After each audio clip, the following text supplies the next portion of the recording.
Hello everyone. So in this video, I want to talk about authenticity. So authenticity means being authentic, being true to yourself. I believe this is probably the most important video because in this video, we are basically going to discuss, let's say, the practice, the habit that someone must have in order to reach enlightenment and remove those stories, remove the suffering, and make better decisions. So really, everything that has to be done in terms of action, in terms of habit, in terms of practice is in this video. Of course, the other videos are very useful because they may tell you about this story or that story. They may guide you, they may give you some examples of stories. But really, in this video, you will have all the practice. So enlightenment is about authenticity, about being authentic, about being true to yourself. And now I'm going to explain what it means. So what is authenticity? Authenticity is extremely simple. It's just not lying to yourself. That's it. So if you don't lie to yourself, you are authentic. All you need to do to be authentic is get into the habit of not lying to yourself. Of course, it's easier said than done, and now we are going to give some examples. That's it. I mean, there is no big secret, big mystery, complicated stuff. No. Authenticity, which is the most important part of enlightenment, is just not lying to yourself. That's it. Now, why is it so important not to lie to yourself? Basically, what the process of enlightenment is a process of introspection. So basically, you go inside yourself, you look inside yourself, and you try to find those stories that you then remove or deactivate or whatever. You realize that they are stories. So it's a process of introspection. It's not about doing some strange exercises like yoga, meditation, whatever.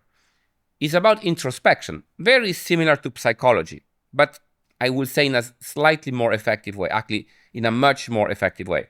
The process of enlightenment, of removing the stories, is basically going inside yourself, doing introspection, and finding the stories. So why authenticity, that is not lying to yourself, is so important? It's important because if you lie to yourself, you cannot do introspection.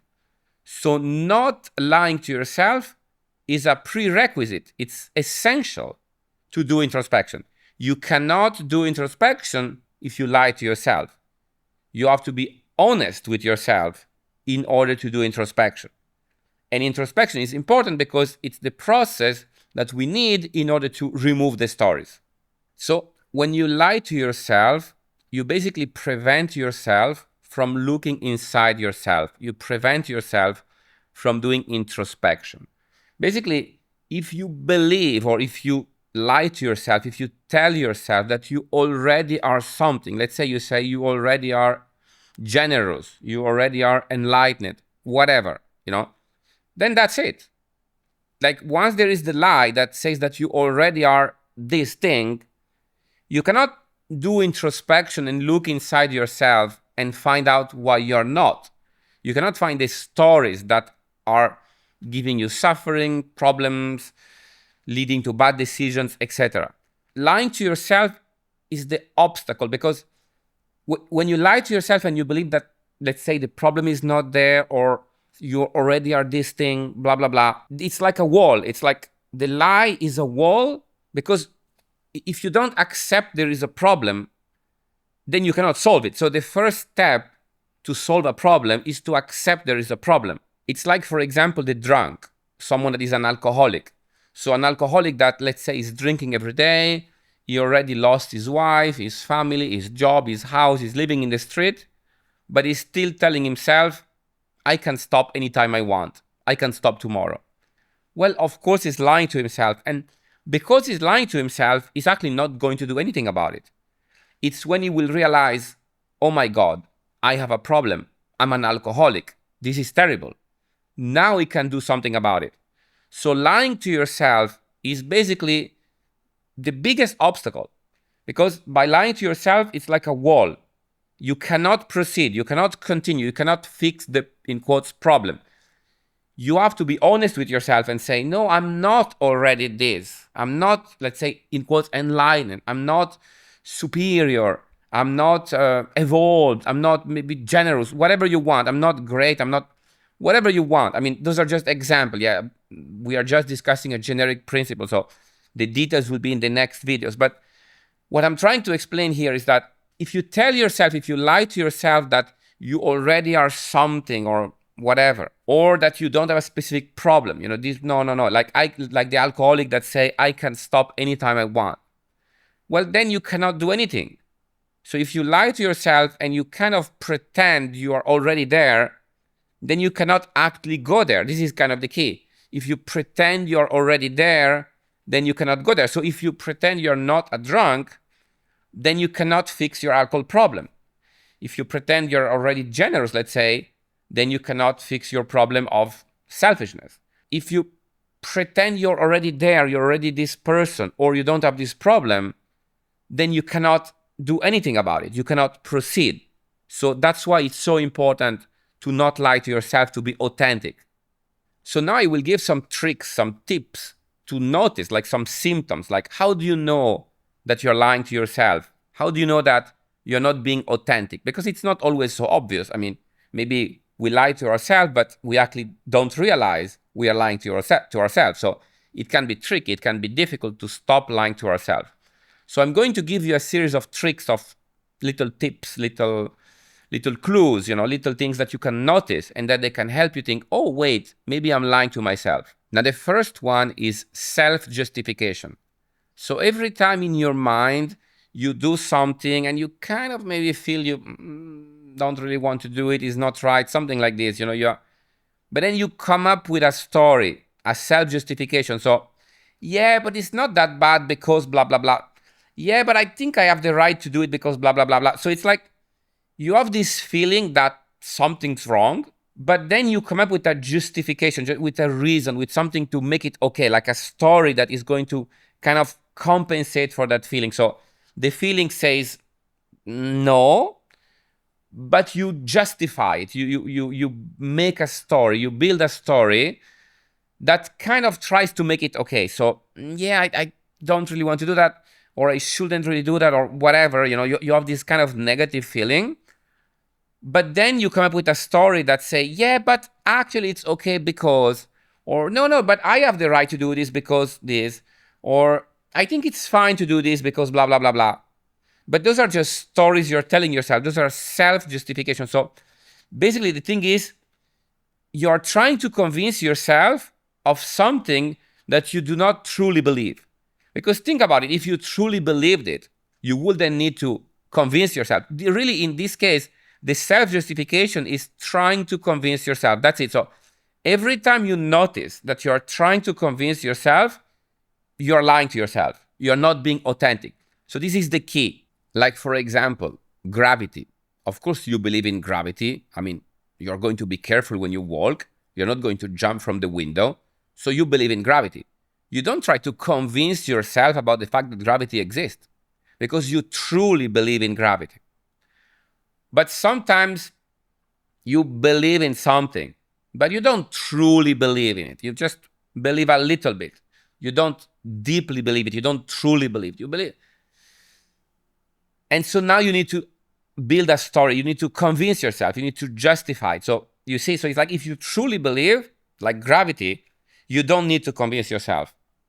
When you don't truly believe, then you need to convince yourself because you want to believe. But in this case, you are lying to yourself. You are not being authentic because you are believing just because you want to believe, not because you thought about it. Is it true? Is it not true?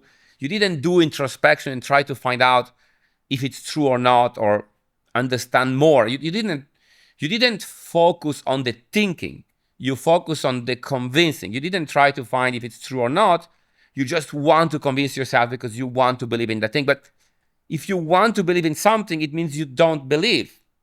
Because no one wants to believe in gravity. I mean, they just believe in gravity because it's obvious. They are 100% sure that there is gravity. They are careful when they walk and they don't jump out of the window. They don't need to convince themselves. If you really believe in something, you don't need to try to convince yourself. But when you don't really believe, then you need to convince yourself. And this is a symptom of lying to yourself, because you're not trying to go for what's, in quotes, true. That is, go inside yourself, do introspection, and try to find out. You're just trying to convince yourself. So you're like, yeah, maybe it's not true, but let's try to believe it anyway. That's a typical example of lying to yourself. So of being non-authentic. So anytime you catch yourself trying to justify something that you're doing, so you need this kind of rationalization. You need this kind of self-convincing that it's okay to do it. This story that, yeah, you can do it, it's fine, you know. You have the feeling that you shouldn't do it, but you build up a story that it's fine, you know. Or in general, you try to convince yourself of something. It means you're lying to yourself. You're not being authentic. So this is the first tip. Now, the second tip, the second trick, the second clue to find out if you're not being authentic, if you're lying to yourself, is emulation or pretending. The point is, you cannot be authentic by trying to emulate or pretending to be someone else. There is this thing that I think that some people, when maybe they don't know what to do, they ask themselves the question, what would Jesus do? Asking yourself the question, what would Jesus do, does not really lead to what will Jesus do, because Jesus never worried about what someone else will do. So Jesus doesn't emulate other people. Jesus doesn't say, what will this other guy do? If you ask, what will Jesus do, so that you can act like Jesus, let's say, you can emulate Jesus' behavior, it doesn't really work, because Jesus probably just does what he feels right. He doesn't think, what will someone else do? So you understand the point? So you cannot, let's say, be, in quotes, be like Jesus by asking yourself the question, what will Jesus do? Because Jesus never asked himself, what will someone else do? Or another example, let's say someone who is greedy and is going to, let's say, force himself or pretend to be generous. That's not going to make him generous. He will just be a selfish person, a greedy person that pretends to be generous. You see, this is very, very important, this point of emulation. So let's say you are selfish and you want to be generous. It's an example, yeah? It can be any transition from a point A to a point B. Let's say you're selfish, you're greedy, and you want to be generous. You're not going to become generous by acting generous, by emulating a generous behavior, by pretending to be generous. If you are selfish and you pretend to be generous, even by doing generous acts, but you don't feel it inside you, you're not going to become generous. All you're going to do is you're going to be a selfish person that pretends to be generous. So pretending to be, if you're selfish, pretending to be generous is not going to make you generous. It's just going to make you a selfish person that pretends to be generous. You never become someone or something by pretending to be it. So the idea of fake it till you make it doesn't work for this. It may work for other stuff, but it doesn't work here. Because if you fake it, then you're just pretending. Again, in the previous example, which I think is very good, if you are selfish and you pretend to be generous, you will never become generous. You will just be a selfish person pretending to be generous. So what you should do instead is you should accept, oh, I'm selfish. Why I am so selfish?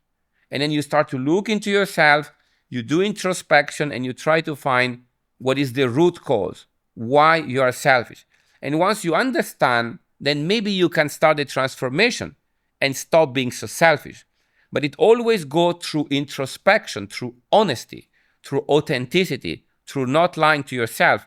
Pretending, emulating is a form of lying to yourself, is a form of not being authentic. If you are selfish, you should accept it. You should say, I'm selfish.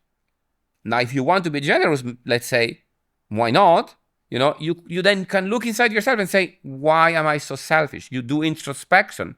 You look inside yourself and you try to find out why you are so selfish. But the transformation comes from inside. So once you realize why you're so selfish, then maybe that will change. Maybe there will be a transformation. But by just pretending, by operating on the outside, by emulating a generous behavior, nothing will change. You will just be a selfish person who is acting generous. Now, the next clue, the next trick is effort. Effort is very important because think about it. If you really want to do something, let's say you want to eat ice cream, there is no effort. I mean, you just want to eat ice cream, no effort. You eat ice cream. If there is something you really don't want to do, like eating some food you hate, some food eating a food that you truly dislike, or doing something you just don't want, you will just not do it. But there is a third case. The third case is if there is something you don't want to do, but there is a story about, let's say, why you should do it or whatever, then you will do it. So the thing is, there are things that you really want to do and you just do them. There is no effort. There are things that you really don't want to do and you just don't do them. And also there is no effort. But then there are things that you don't want to do, but you will do anyway. So here there is the effort. Because the effort is when there is something you don't want to do, but you do it anyway.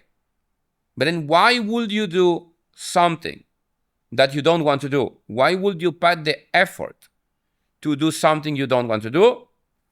Because there is a story. The story is the motivation that justifies the effort. So you need the story in order to make the effort to do the thing you don't want to do. So every time you do something you don't want to do, you know that, of course, you're doing effort. So the key element is effort. So every time you notice that you're doing effort, it means that basically you're doing something you don't want to do. And the question is, so what motivates this effort? What gives you the energy to do this effort? And it's a story. So every time you notice that you're doing some effort, you can ask yourself, what is the story behind it? So the effort is a very powerful clue of a story behind it. What we just said is basically that every time you do an effort, I mean, what you do an effort for? You do an effort to do something you don't really want to do. Because if you really wanted to do it, you wouldn't do the effort. Every time you're doing something you don't really want to do, you're doing an effort. Every time you're doing an effort, there is a story behind it. But there is an important point to say here, because I don't want you guys to think that it's always an issue to do effort and that one should never do effort. And so that stories are always an issue. This is not the case.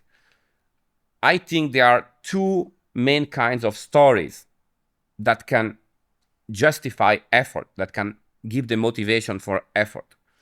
So some stories, we can call them like authentic. It's just a word that I'm using. But those will be stories where, in general, you're going to use the word want, I want. So let's make an example. So you don't really want to go to work. So you have to put effort to go to work. So you're telling yourself a story. But what is the story?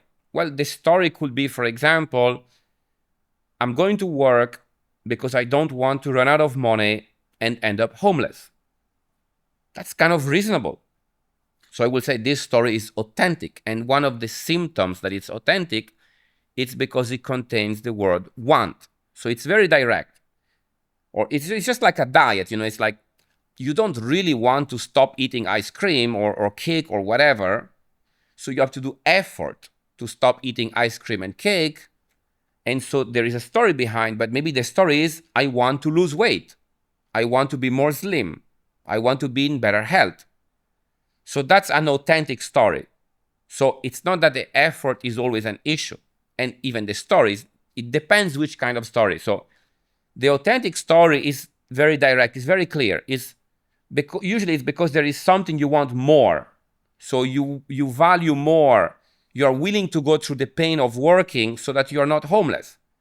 You're willing to go through the pain of not eating ice cream and cake because you want to lose weight. So it's just that there is one thing that you value more than the other.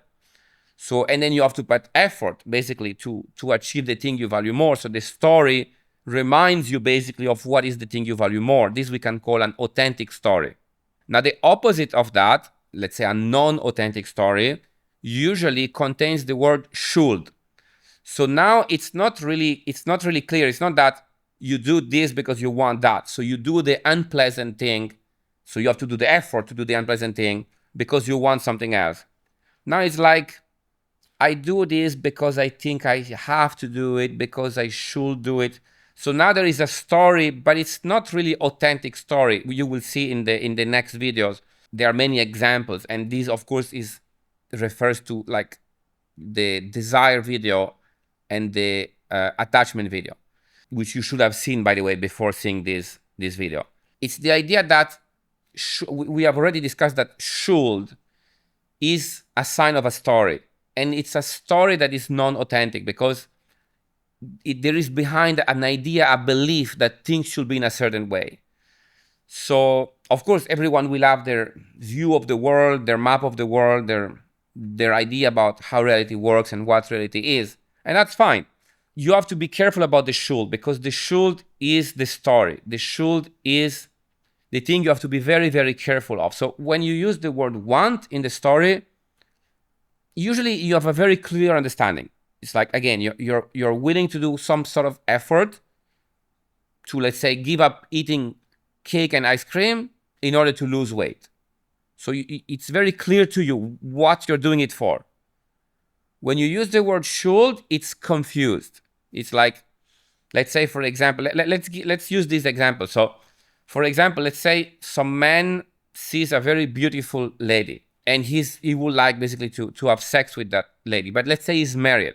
Now, of course, his impulse, what he would like to do, what the things that will be effortless would be to go and have sex with that girl, to meet that girl, chat with her, and let's say eventually have sex, assuming he can. But the idea, let's say the easy thing will be to just do it, the natural thing, to follow the instinct, to just go with that girl.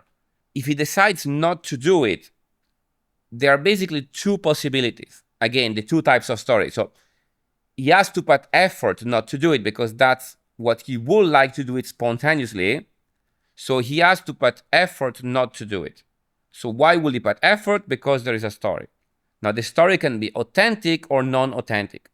If the story is authentic, it could be something like, I don't want to cheat on my wife. I will not cheat on my wife because I don't want to hurt her. Now that's his choice. It believes that he values more not hurting her than the pleasure he will get from going with that other girl. Or it could be more pragmatic. It's like, I will not cheat on my wife because I don't want that she divorce me. You really understand what you're losing, what you're getting, basically. So I don't want to hurt her. I don't want to get a divorce, blah, blah, blah. It's very clear. It's authentic. But then there is the should, the non-authentic story also. And that story could be like, I'm not going to cheat on my wife because that's not what a good husband should do. So now you start to make up a story, an idea of what a good husband should do, which is kind of a story that you have made up for yourself, what a good husband should do. I mean, of course, many people could agree, and that's fine, but it's like, it's completely different to do something, to put effort for something which is clear and authentic. Let's say, I'm not going to cheat on my wife because I don't want to hurt her. So in that case, you actually care about her. It's, I don't want to hurt her. Versus, I'm not going to cheat on my wife because that's not what a good husband should do. So now you have kind of an idea in your mind of what a good husband is, and then you want to be that. And so you do stuff in order to kind of fulfill your ego or your story of identity that you're a good husband, blah, blah, blah. So these start to become very distorted, very blurry, very complicated, very confused. So that will be non-authentic. So basically, in general, the reason I'm saying this is just because I don't want people to think that it's always an issue, that there is effort. It's not that effort is always, in quotes, wrong. It's not that effort is always an issue. Effort is a symptom of a story. But some stories are authentic. Like, I do this because I want that. when there is the want word. In general, yeah, it's an example. Other stories are not authentic. And usually the stories that are not authentic is when there is the should word. So that it's kind of easy. So in general, of course, there may be exceptions. You have to think about it. But in general, when there is the want word in the story that justifies the effort, probably it's authentic. In general, when there is the should word in the story that justifies the effort, it's not authentic. So it's a symptom that you're not being authentic. You're lying to yourself, let's say. You have to do introspection, look inside yourself, and try to figure out what's happening. Another important trick, another important clue to notice when you're not being authentic, when you're lying to yourself, is joy. Joy basically means, well, joy means just joy, the thing that gives you this joy. But of course, if you do it something with joy, there is no effort, it's kind of spontaneous. So by the way, joy is also, it's related to effort, because if there is joy, then you don't need effort. And if there is no joy, then you need effort. In general, yeah, there is also pleasure, which is not exactly joy, but let's look in this case at joy. So joy is this thing that just gives you joy. It makes you like very happy to do it. So it's effortless. It's kind of joy and effort is kind of two sides of the same coin. So effort is the thing you don't want to do, and so you need the story to justify the effort. And joy is the thing you just really want to do because it gives you joy. So here the trick is basically the opposite. So before it was, if there is effort, what is the story that justifies the effort? For joy is the opposite. If there is no joy, if that thing doesn't give you joy, then what is the story that motivates you to do it? Because if it gives you joy, you don't need any story, you just do it. But if it doesn't give you joy, then the question is, then what is the story that motivates you to do something that doesn't give you joy? So basically, anytime you do something that does not give you joy, you can ask yourself, what's the story behind it? Now, of course, I'm not saying that you can only do things that give you joy. You have to go to work, but this is the same. So you will have the stories that motivate the effort of doing something that doesn't give you joy is the same. There will be the authentic stories that in general contains the word want, and the non-authentic stories that in general contain the word should. So it's exactly the same as for effort, just that you have an extra clue. So instead of simply every time you feel you're doing effort, asking yourself, what's the story behind it? Now you also have, every time you do something and you don't feel joy, you can ask yourself, what's the story I'm telling myself? Effort and joy, similar, just that the effort is when you're doing the effort. You ask yourself, what's the story behind? And the joy is the lack of joy. So when you're doing something that does not give you joy, then you can ask yourself the question, what's the story behind it? Why I'm doing it? What is the story that is motivating me to do something that does not give me joy? And it's another trick, another clue to find stories. Another small trick is every time you make a comparison. So every time you compare yourself with others, let's say I am better than this, I'm this person, I am more pure than this person, I'm more spiritual than this person, I'm more intelligent than this person, whatever. Every time you make those comparisons, usually there is a story. Because think about it, it's like if you really feel you are this thing, beside that, but let's not go into this, but if you really feel you are this thing, you don't need to compare. If you really feel you are smart, you don't need to compare, say, I'm smarter than this guy. I mean, you can do it objectively. Sometimes, of course, it's objective. Like, yes, there is objectivity. But the fact, if you feel the need to tell yourself, if you need to feel the need to reassure yourself, if you feel the need to kind of keep this story alive, if you basically, it's really about the feeling that you have to defend a story. So comparison can be used as a way of defending. So if you feel that you have to defend this story, oh, I'm smarter than this guy, I'm more beautiful than this guy, I'm richer than this guy. If you feel the need to kind of convince yourself to defend this story, then clearly there is a story behind. So usually comparison, I mean, of course, there are also objective comparisons. So someone may be very tall, someone's very short, and you say, well, I'm shorter than this guy, or I'm taller than this guy. It can also be objective, yeah? But most of the time, if you feel the need to tell yourself, if you feel the need to convince yourself of this, is because you are trying to defend some kind of story. So comparing is also a good trick for finding stories. Another good trick is pride. If you feel proud of something, it means it's really important to your identity, to the story you tell yourself about your identity. It's something that you really feel you have to defend, and potentially something you also expect others should do. And for sure, there is a story behind it. There is a story of identity, a story of who you think you are. Every time you are proud of something, I'm not saying it's a bad thing, but it's actually a clue that there is a story of identity behind it. So you're telling yourself a story about who you are, and you're also giving a lot of weight to that thing. It becomes your identity. So it's like this story of who you are kind of becomes your identity. It becomes really important to you. It becomes really central to you. It's a story that you fabricate about your identity, and then you put a lot of effort to defend. Pride is also a nice trick to identify stories. Another trick to find stories is judgment. So every time you judge something or someone, there is a story behind. And think about it, there has to be. Because you're judging, you have to judge in comparison to something or in reference to something. So you're judging in reference to a story. So usually judgment is about how things should be, what you should do, what people should do, how things should work, how people should behave, how reality should operate, how people should behave. So you see that there is always the word should. So judgment is about saying that things should be in a certain way. It's, of course, a comparison to a story. So you're comparing to a story. So you have a story in your mind about how things should be.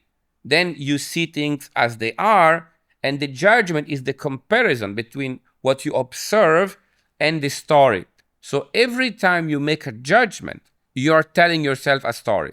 Every time you make a judgment, you're telling yourself a story, because the judgment can only exist in reference to a story. So judgment, when you notice yourself judging, this is a very good clue that there is a story behind. So you can say, stop, wait a second. What is the story behind this judgment?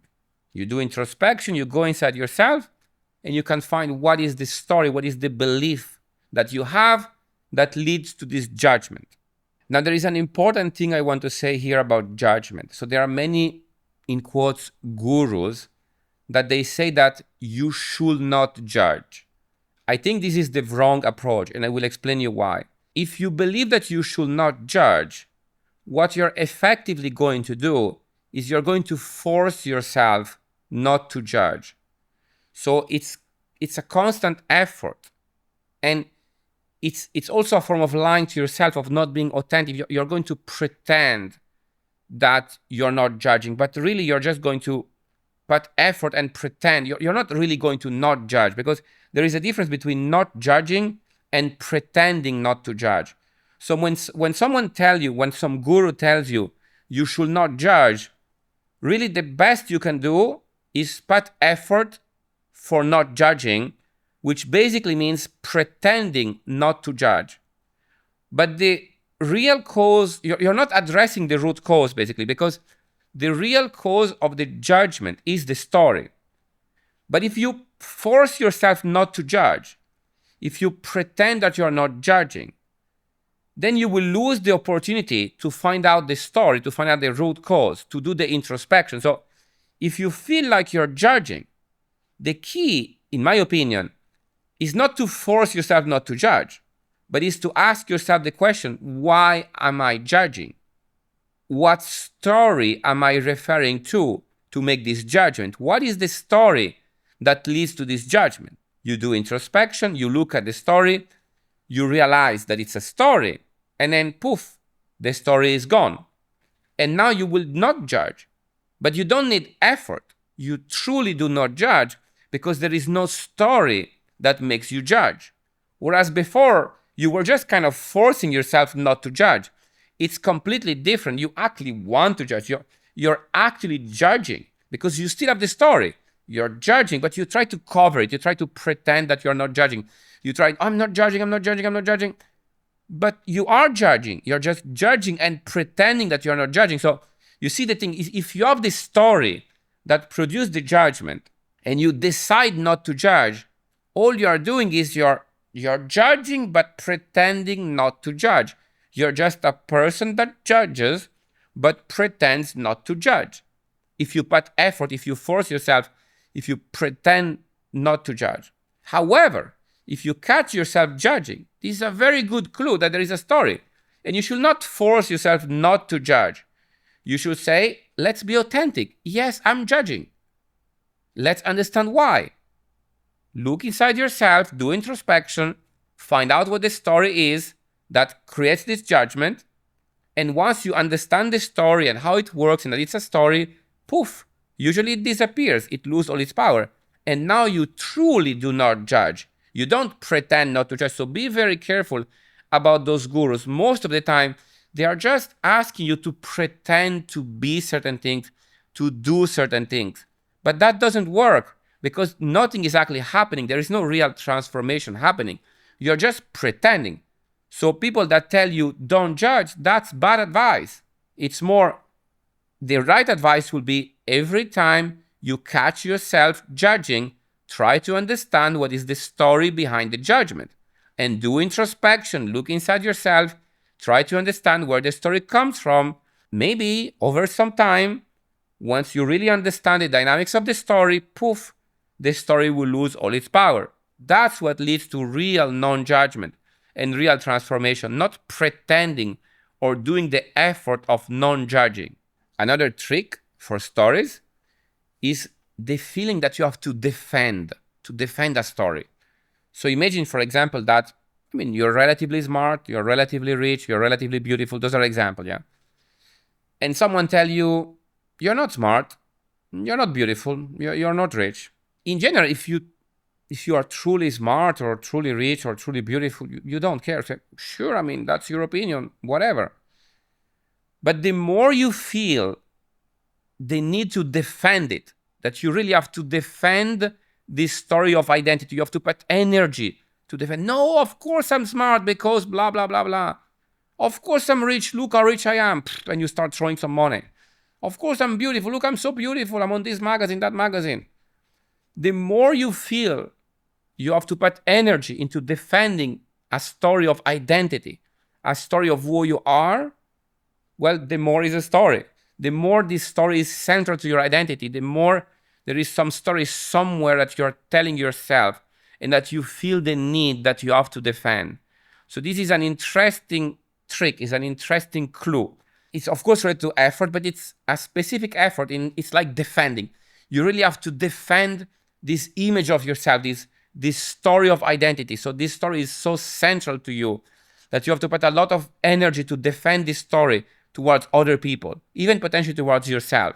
But someone may very well be very smart, very rich, very beautiful, and if someone challenges it, say this is not true, they don't care. They say, well, that's your opinion, great, goodbye. But if they feel they need to convince the other person, maybe there is a story of identity here. There is a story about what you are telling yourself you are. This is called a story of identity. So a story of what you tell yourself that you are. A story of ego, a story of identity. So it's when you really try to convince the other person that you are this, you put effort in defending this story of identity, then it means there is a big story there. Another nice trick, another nice clue for finding stories is feeling special. So anytime something makes you feel special, or you're kind of doing something to feel special, you're telling yourself something, every time something leading to feeling special, there is a good chance there is a story, because in general, the root of most stories is the desire to feel special. Not always, but I think most of the time, yes. So every time you feel that you're telling yourself something that is designed to make you feel special, unique, or better than everyone else, this is a symptom that there is a story behind it, so you should look for it. So authenticity is basically a habit. So you should try to go into the habit of being authentic, of not lying to yourself. If you do this, over time you will discover stories and you will remove them. Because that's it. It's like by being authentic, by not lying to yourself, you will notice stories. You will notice issues, let's say, stories. And then you will do introspection, look inside yourself and find more stories, find the stories or find the reason for the stories, the contradictions in the stories, whatever. And then poof, the stories will lose their power. Really, all you have to do to reach enlightenment, to remove the stories, to remove the suffering that comes, the suffering intended as second art, yeah?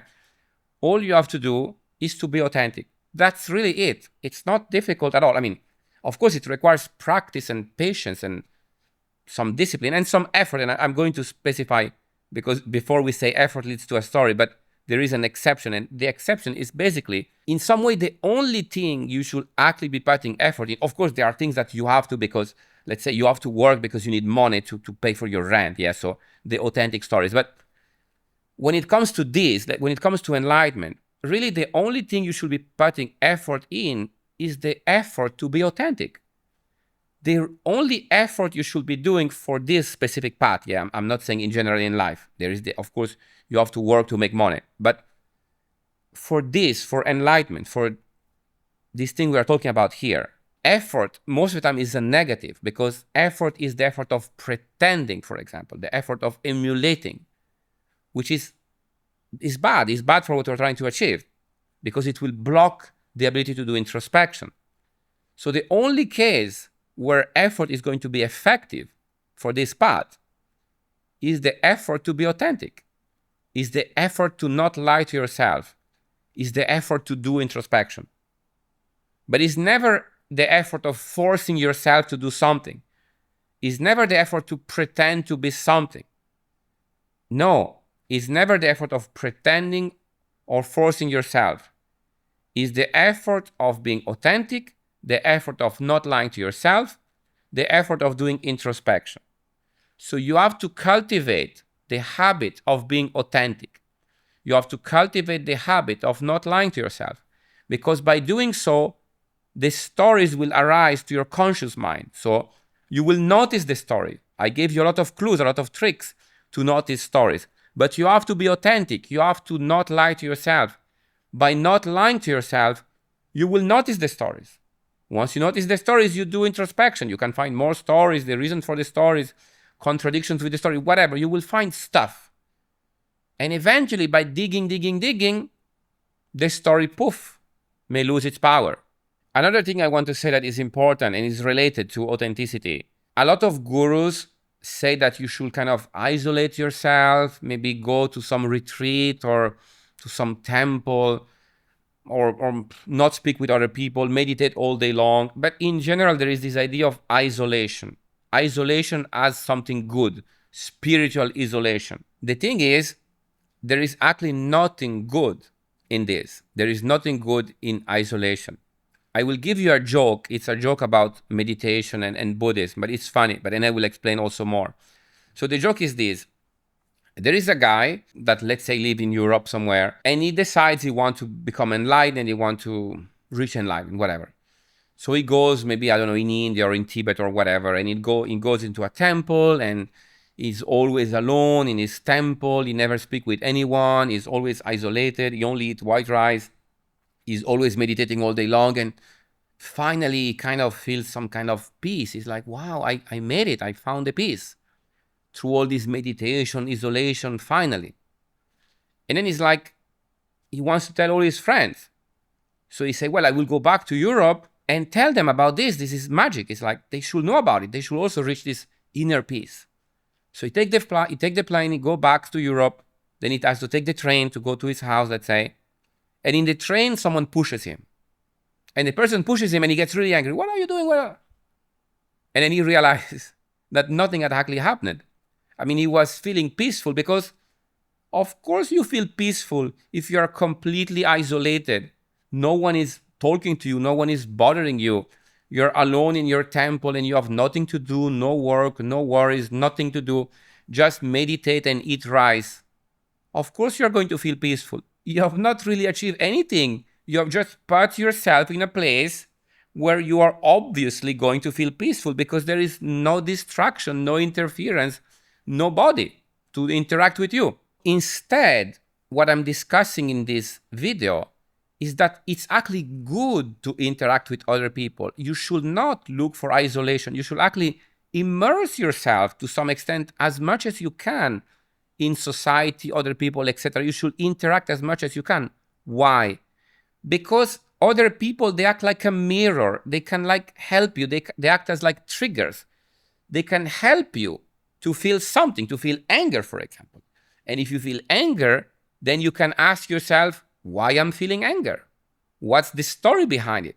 Other people, when they kind of irritate you or annoy you or bother you, they are actually an opportunity for you to do introspection. Of course, you should be authentic. You should not lie to yourself and say, no, I'm completely, my mind is Zen, you know. I don't know if you say this in English, like Zen, like my mind is always peaceful. I'm not bothered by anything. Of course, if you start by lying to yourself like this, it's not going to work.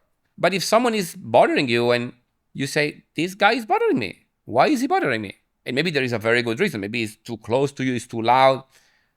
But maybe there is a story you're telling yourself. So every interaction with someone else, every time you interact with someone, is an opportunity, is a potential trigger that could make you react. You could maybe feel anger or whatever, the need to defend some story, some idea. You could feel all the things we have seen before. You could feel that you will have to pretend something. So any reaction that will come out of this interaction with someone else is very helpful to your introspection, as long as you're authentic, as long as you accept it. Of course, if you lie to yourself and you say, no, nothing is bothering me, then it's useless. But if you're authentic, if you don't lie to yourself, then every time you interact with someone, it's an opportunity to trigger you. That person can trigger you. And it's good if they trigger you, because now you have the opportunity to look inside yourself and say, why did this trigger me? Why did I react to that? What is the story behind it? You find the story, you understand why it's there, how it works, the contradiction, etc., and then poof. So do not believe in the gurus. I mean, of course, form your own opinion. I'm just giving my advice. Yeah, it's like, I don't want to tell people what they should do. I'm just inviting you to think about the fact that maybe those gurus that are pushing for isolation, maybe they don't really know what they are doing. Because why should someone be isolated? I mean, if you have reached, in quotes, enlightenment, that is, you don't tell yourself any stories, you have removed all the stories, you never experienced the suffering of second thought, why would you need to isolate yourself? It's irrelevant. Whether there are other people or you're isolated, it's kind of irrelevant. So why would they suggest isolation? It doesn't seem to make sense. I'm not saying you should do something or you shouldn't do something. I will never do that. You do whatever you think is right for you. So form your own opinion based on what I'm telling you. I'm giving you a suggestion based on my experience. Isolating yourself, it doesn't seem like a very effective way to find out the stories inside yourself so you can remove it. Because you're kind of forcefully or pretending to be in a certain state of absolute peace, but the stories are still there. They are just not coming out. They're just not being triggered, but they are still here. So how exactly is this going to change you, transform you, remove the stories, make you, I don't know, enlightened, whatever that means? Enlightened just means removing the story. It's not a big word. However, if you stay immersed, if you interact with everyone, well, then eventually someone will trigger you. Eventually you will react, and that will give you the opportunity to ask yourself, why am I reacting to this? Why is this triggering me? And then you look inside yourself, you do introspection, and you remove the story. Enlightenment is about removing stories. It's not about finding the right conditions to feel peaceful. Also, another thing that a lot of gurus talk about is the idea of renunciation. So you have to renounce this, you have to renounce that. But again, how is that relevant to removing stories? Doesn't make any sense. So the isolation is, probably it may make you feel peaceful because you're isolated. But that's it. It's just going to make you feel peaceful because you're isolated. Now, the renunciation, what it's most likely going to achieve is just actually going to add new stories. Instead of removing stories, it's going to add new stories. It's going to build more ego. Because by renunciating, now you will say, I'm better, I'm more pure, I'm more spiritual, I'm more generous. I gave away all my money. So that makes me more generous. That makes me more spiritual. That makes me more pure. That makes me closer to God. That makes me more enlightened, blah, blah, blah, blah. So really renunciation, because it's forcing yourself, like because you don't want to do it, it wouldn't be called renunciation if there was no effort in it. But the thing is, why are you doing this effort? For a new story. A new story that is basically designed to make you feel superior. So be also careful about renunciation. Enlightenment has nothing to do with renunciation. Enlightenment is about removing stories that we tell ourselves. That's it. So renunciation is actually just telling yourself another story about why you're better than others because you renunciated something, whether it's money or whatever. So let's make a small example to finish. I think it can be useful. So imagine, for example, a friend of yours asks for a small loan, but you don't really want to do it. You don't really feel like doing it. The right thing to do, in my opinion, and of course, form your own opinion. So someone asks you for a loan and you don't really feel that you want to do it. But maybe you also want to be generous. So then you're going to force yourself to do it. But that's not going to make you generous. That's just going to make you not generous, let's say selfish.